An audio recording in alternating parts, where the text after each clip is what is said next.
அப்போஸ்தலனாகிய பவுல் கொரிந்தியருக்கு எழுதிய முதலாம் நிருபம் 11ஆம் அதிகாரம். நான் கிறிஸ்துவை பின்பற்றுகிறது போல நீங்கள் என்னை பின்பற்றுகிறவர்களாயிருங்கள்.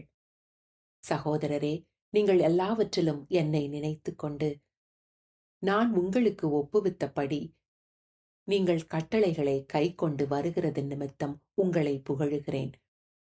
ஒவ்வொரு புருஷனுக்கும் கிறிஸ்து தலையாயிருக்கிறார் என்றும் ஸ்திரீக்கு புருஷன் தலையாயிருக்கிறான் என்றும் கிறிஸ்துவுக்கு தேவன் தலையாயிருக்கிறார் என்றும் நீங்கள் அறிய வேண்டும் என்று விரும்புகிறேன். ஜெபம் பண்ணுகிற போதாவது, தீர்க்க தரிசனம் சொல்லுகிற போதாவது, தன் தலையை மூடிக்கொண்டிருக்கிற எந்த புருஷனும் தன் தலையை கனவீனப்படுத்துகிறான். ஜெபம் பண்ணுகிற போதாவது, தீர்க்க தரிசனம் சொல்லுகிற போதாவது, தன் தலையை மூடிக்கொள்ளாதிருக்கிற எந்த ஸ்திரியும் தன் தலையை கனவீனப்படுத்துகிறாள். அது அவளுக்கு தலை சிரைக்கப்பட்டது போலிருக்குமே. ஸ்திரியானவள் முக்காடிட்டு கொள்ளாவிட்டால் தலைமயிரையும் கத்தரித்து போட கடவுள். தலைமயிர் கத்தரிக்கப்படுகிறதும் சிரைக்கப்படுகிறதும் ஸ்திரிக்கு வெட்கமானால் முக்காடிட்டு கொண்டிருக்க கடவுள். புருஷனானவன் தேவனுடைய சாயலும் மகிமையுமாயிருக்கிறபடியால் தன் தலையை மூடிக்கொள்ள வேண்டுவதில்லை. ஸ்திரியானவள் புருஷனுடைய மகிமையாயிருக்கிறாள்.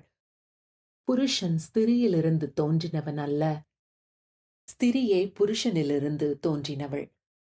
புருஷன் ஸ்திரிக்காக சிருஷ்டிக்கப்பட்டவன் அல்ல, ஸ்திரியே புருஷனுக்காக சிருஷ்டிக்கப்பட்டவள்.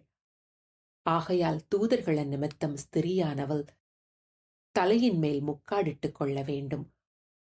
ஆகிலும் கர்த்தருக்குள் ஸ்திரீ இல்லாமல் புருஷனும் இல்லை, புருஷன் இல்லாமல் ஸ்திரியும் இல்லை. ஸ்திரியானவள் புருஷனிலிருந்து தோன்றுகிறது போல புருஷனும் ஸ்திரியினால் தோன்றுகிறான்.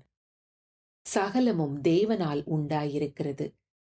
ஸ்திரியானவள் தேவனை நோக்கி ஜெபம் பண்ணுகையில் தன் தலையை மூடிக்கொள்ளாமல் இருக்கிறது அவலட்சணமாயிருக்குமோ என்று உங்களுக்குள்ளே நிதானித்துக் கொள்ளுங்கள். புருஷன் மயிரை நீளமாய் வளர்க்கிறது அவனுக்கு கனவீனமாயிருக்கிறதென்றும், ஸ்திரீ தன் மயிரை நீளமாய் வளர்க்கிறது அவளுக்கு மகிமையாயிருக்கிறதென்றும் சுபாவமே உங்களுக்கு போதிக்கிறதில்லையா? தலைமயிர் அவளுக்கு முக்காடாக கொடுக்கப்பட்டிருக்கிறதே. ஆகிலும் ஒருவன் வாக்குவாதம் செய்ய மனதாயிருந்தால் எங்களுக்கும் தேவனுடைய சபைகளுக்கும் அப்படிப்பட்ட வழக்கமில்லை என்று அறிய கடவன். உங்களை புகழாமல் இதை குறித்து உங்களுக்கு கட்டளை கொடுக்கிறேன். நீங்கள் கூடி வருதல் நன்மைக்கு ஏதுவாயிராமல் தீமைக்கு ஏதுவாயிருக்கிறதே. முதலாவது, நீங்கள் சபையிலே கூடி வந்திருக்கும் போது உங்களில் பிரிவினைகள் உண்டென்று கேள்விப்படுகிறேன். அதில் சிலவற்றை நம்புகிறேன். உங்களில் உத்தமர்கள் இன்னாரென்று வெளியாகும்படிக்கு மார்க்க பேதங்களும் உங்களுக்குள்ளே உண்டாயிருக்க வேண்டியதே.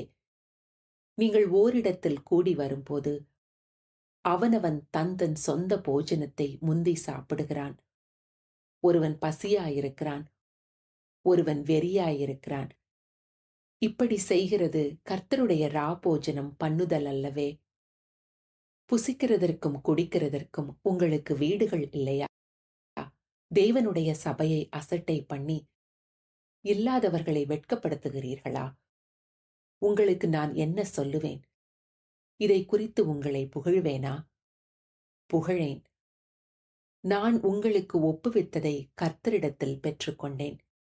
என்னவெனில், கர்த்தராகிய இயேசு தாம் காட்டிக் கொடுக்கப்பட்ட அன்று ராத்திரியிலே அப்பத்தை எடுத்து ஸ்தோத்திரம் பண்ணி அதை பிட்டு, நீங்கள் வாங்கி புசியுங்கள், இது உங்களுக்காக பிற்கப்படுகிற என்னுடைய சரீரமாயிருக்கிறது, என்னை நினைவு கூறும்படி இதை செய்யுங்கள் என்றார். போஜனம் பண்ணின பின்பு அவர் அந்தபடியே பாத்திரத்தையும் எடுத்து, இந்த பாத்திரம் என் இரத்தத்தினாலாகிய புதிய உடன்படிக்கையாயிருக்கிறது. நீங்கள் இதை பானம் பண்ணும் போதெல்லாம் என்னை நினைவு கூறும்படி இதை செய்யுங்கள் என்றார். ஆகையால் நீங்கள் இந்த அப்பத்தை புசித்து இந்த பாத்திரத்தில் பானம் பண்ணும் போதெல்லாம் கர்த்தர் வரும் அளவும் அவருடைய மரணத்தை தெரிவிக்கிறீர்கள். இப்படி இருக்க எவன் அபாத்திரமாய் கர்த்தருடைய அப்பத்தை புசித்து அவருடைய பாத்திரத்தில் பானம் பண்ணுகிறானோ அவன் கர்த்தருடைய சரீரத்தையும் இரத்தத்தையும் குறித்து குற்றமுள்ளவனாயிருப்பான். எந்த மனுஷனும் தன்னைத்தானே சோதித்தறிந்து இந்த அப்பத்தில் புசித்து இந்த பாத்திரத்தில் பானம் பண்ண கடவன்.